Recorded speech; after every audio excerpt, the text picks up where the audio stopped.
Hello and welcome to week 17 of Bits and Bobs, where we outline this week's best mods. Starting off episode 17 is the Kynesguard and Daedra Hunter weapons and armour mod. The mod adds 2 new armours and 7 new weapons to the game, and the only way you can obtain them is by following a long but interesting questline, as you gather all of the new pieces along the way. Your final reward for completing the entire quest will be the full Kynesguard armour set. Both of the armour sets look really great, with both incorporating vanilla items that have been retextured in very interesting and clever ways. You really get a feeling that the Kynesguard armour is that of a noble knight, and the Daedra Hunter looks a lot more sinister and dark, which is fitting to its title. All 7 weapons have their own unique look to them, with some following the theme of the knight, like the hero's greatsword, and others more fitting to the Daedra Hunter, like Evenar. The armour should be considered as male only. They may work on females, but they won't look as they're intended to be. But we're glad to see 2 really great male armours being made.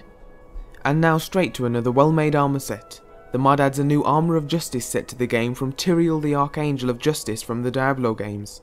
It's a reworked version of 2 separate different versions of the armour, and you can get your hands on it in-game by crafting it at the Skyforge. The set comes with all of the usual pieces and a set of wings, which can also be crafted at the Skyforge in the form of a ring. The armour also comes in 2 different variants, heavy and light. More recently, the mod author has fixed the issues he had with the Sword of Justice, so you can now download that separately, which we'd recommend to do if you want the full set. Like the armour, the sword looks fantastic and can also be crafted at the Skyforge under the Daedric section. Clearly a lot of work has gone into the armour and sword, so remember to show the author support if you enjoy it. The Monsters Mounts mod adds a huge variety of mounts to the game. The mod takes already existing monsters from Skyrim and makes them all mountable. You'll be able to find all of the new mounts hanging out in the south of Whiterun. They're quite hard to miss. The new mounts range from werewolves to spriggans and even giant spiders. There are 18 of them in all, and they'll act as a normal mount would, protecting you in battle if they're close enough, and if they have a sprint animation they'll sprint too. One problem that you may run into when you go to choose your new mount is that they may all be attacking each other, but once you mount them that should stop, so it's not too much of an issue.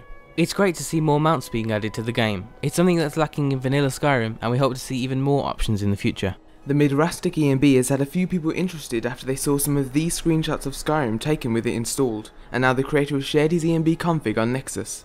The first thing that we should mention is that it's quite a big hit on your FPS, so if you can barely run Skyrim as it is, then it probably isn't for you. But if you do try it out and you do experience slight FPS issues, they can easily be fixed by following the mod maker's documentation in the config files. You should also check out the readme file.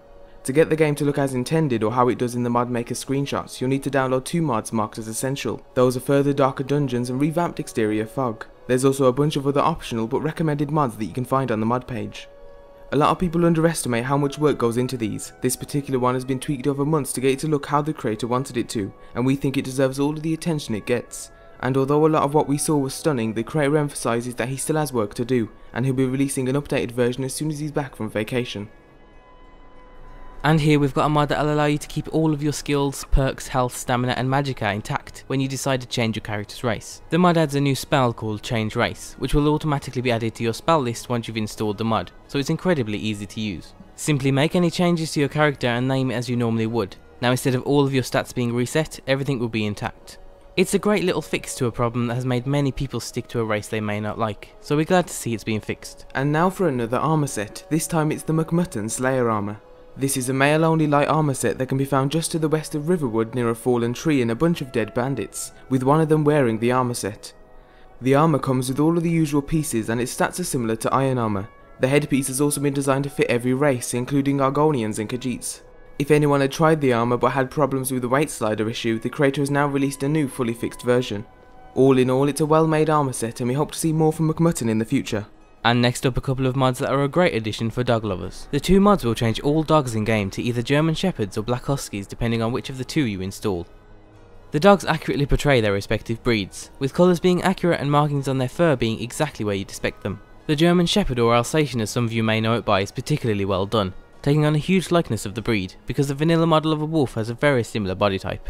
It's a great mod that adds more choice for players, which is always a good thing.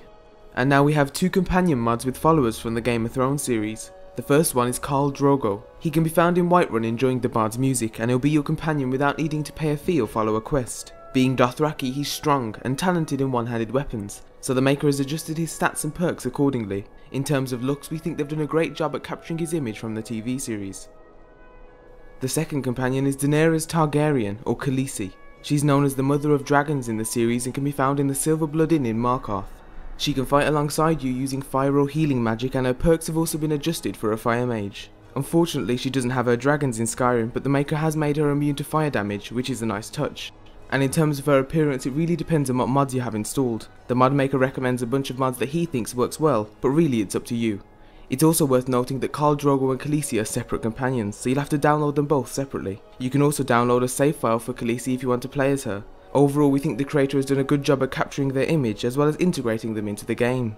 And here's another mod made by Space Viking. The Soul Edge Sword mod gives you the sword of the same name from the Soul Calibur series. The sword comes in both a one-handed and greatsword variety, and you'll have to travel to Whiterun's Hall of the Dead Catacombs to be able to get them both. The greatsword has its own absorb health enchantment, and the one-handed version can be crafted and enchanted once you've found the greatsword variant. The most interesting thing about the sword is the eye in the centre.